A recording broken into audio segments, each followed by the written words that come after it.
Well, the Pittsburgh Steelers took a trip to Orchard Park, New York over the weekend and got absolutely butchered. I'm Matt. That's Dan. This is Cold Mill. Dan, what's going on, man? How you feeling? Oh, better having a day removed from it. Was pretty depressed yesterday. I know that's pretty ridiculous to let a football game kind of ruin your day, but it does.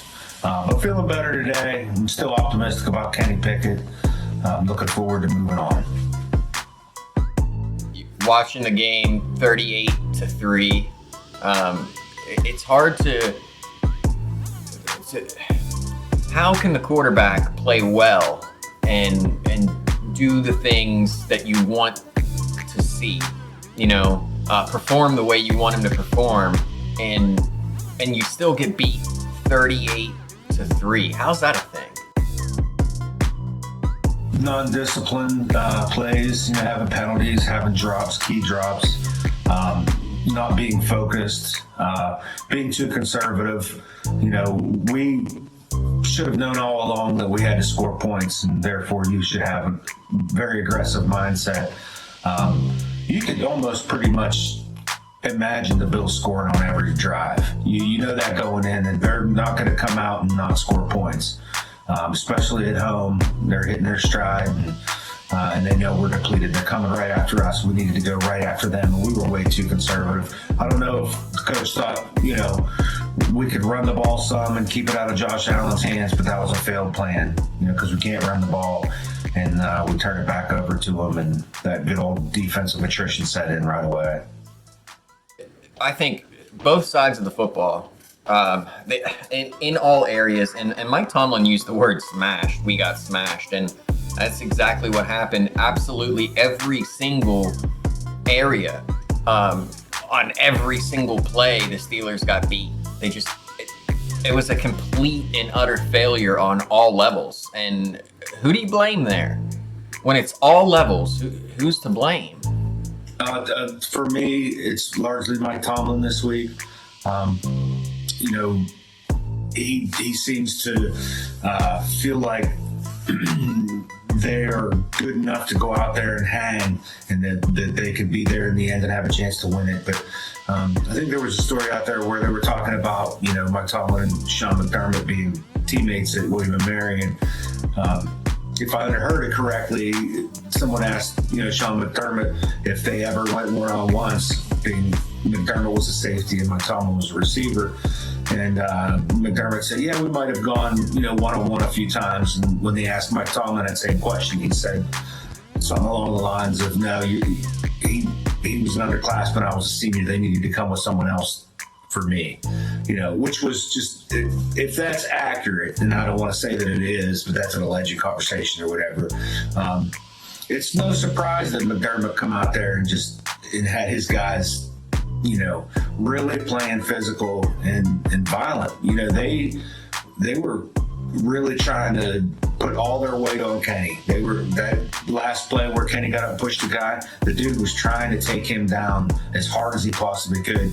They were coming, you go back to the first half, whenever most teams up 24 or 28 or whatever it was, they go into the locker room knowing, hey, we've got a rookie quarterback, we're at home, they're not doing much. Let's take a knee, get in there and get half of this game over with. It's largely on Mike Tomlin, and I don't think in small part to the fact that he may have slighted Sean McDermott in the past. And Sean McDermott absolutely has Buffalo Bills rolling, a juggernaut. They're going to win the Super Bowl, right? They're the best team in football, I think. You could never count out Andy Reid and Mahomes. He's just dang great. Kelsey and that cast of characters, and Eric Bieniemy calling plays, and Clyde Edwards-Helaire and Juju, and you can't count out the Chiefs. But it's probably going to be between those two, Yeah. Well, bringing up Tomlin here, I think this game it starts with him, period. But this entire season, I had an issue in the preseason and training camp when you're naming guys like Mitchell Trubisky and Naji Harris as team captains, And I don't think that you can really anoint a player like that to be a captain. I think that's something that happens. It's a natural progression, like who you're going to look up to. And this is no knock on Naji Harris personally. I'm sure personally he is a fantastic human being. But as far as a leader on the football field, I'm not looking to 22 if I'm on that team to be any kind of leader. First of all, he doesn't produce anything. He hasn't produced anything at any point. He got 1,000 yards last season purely because they ran the ball so much. His yards per carry is terrible. It's atrocious. Jalen Warren, who's behind him on the depth chart, immediately is better. As soon as he comes into the game, he's better. He doubles what Naji Harris does, and you can make the excuses. It's the offensive line, and it's this and it's that. The offensive line has gotten better every single game, and even in the Bills game, they weren't bad. They gave up a sack or two, but they have Von Miller and Shaq Lawson, and it's the Buffalo Bills defense. They're pretty good. I'm not gonna fault them for giving up 2 sacks or whatever. But if you go back and watch that game, there were holes there. There were definitely holes there, and it seemed like Jalen Warren was finding them and Naji wasn't. Do you think this is an injury thing with him, or do you think maybe he's not that guy that you thought he was when you drafted him? Yeah, it's hard to imagine Naji not being a good football player after seeing a lot of his games in college and what he did to the Buckeyes in the game they played in the playoffs, and then some of the flashes he's had over the last 2 years as a Steeler. He had a beast mode run earlier this year. I think it might have been last week. I still have faith in Naji.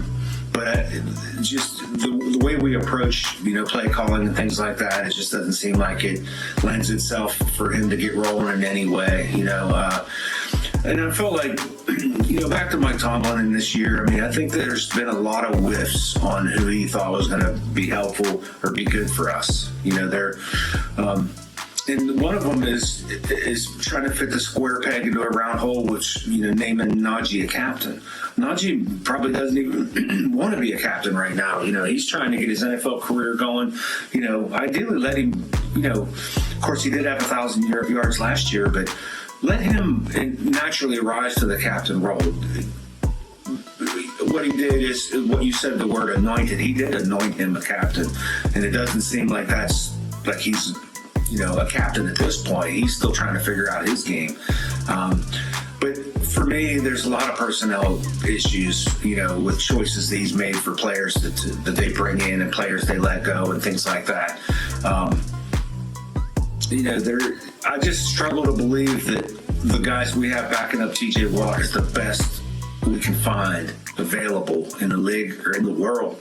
You mean to tell me someone else can't come in and rush the quarterback better than the guys that have been in there the last couple of weeks failing to do so? Yeah, they're just not getting it done. There's players on college teams right now that could probably do that. There's certainly veteran players out there who you could get for, salary-friendly deal who come in and put more pressure on the quarterback. It's just, and there's been a lot of decisions that he's made that I just thought it's head scratcher for me, Yeah. Before that game, I thought I had a completely different view of this team and what we needed. The great thing, how coaches say after a loss like that, burn the tape. Well, this is one of the situations where you don't want to burn the tape, man, because this game was so illuminating as to what the Steelers need to do.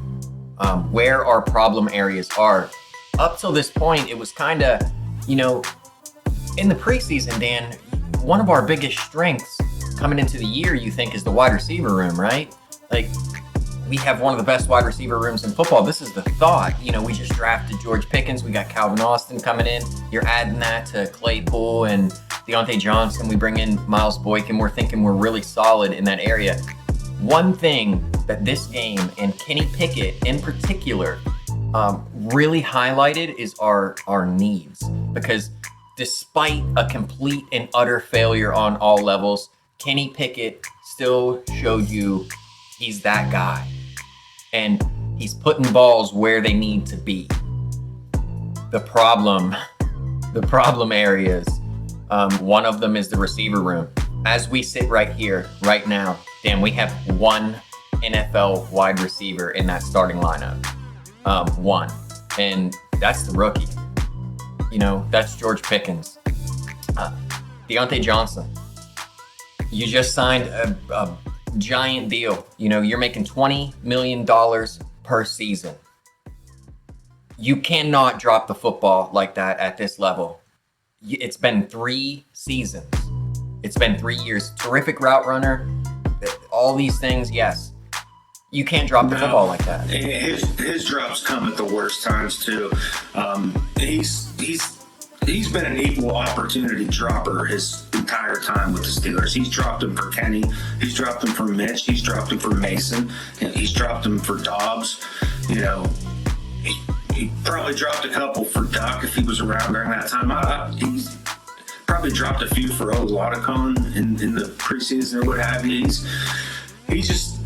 He has drops that really hurt us. You know, on that play, you know, Kenny was driving. He put one hard into both hands and it went right through his hands. What he needs to do is snatch that ball and then fall straight down for the first time to keep the drive going. You know, but I could almost see him snatch that ball, come down and take off with it and fumble. You know, he's not focused in, it would appear to me.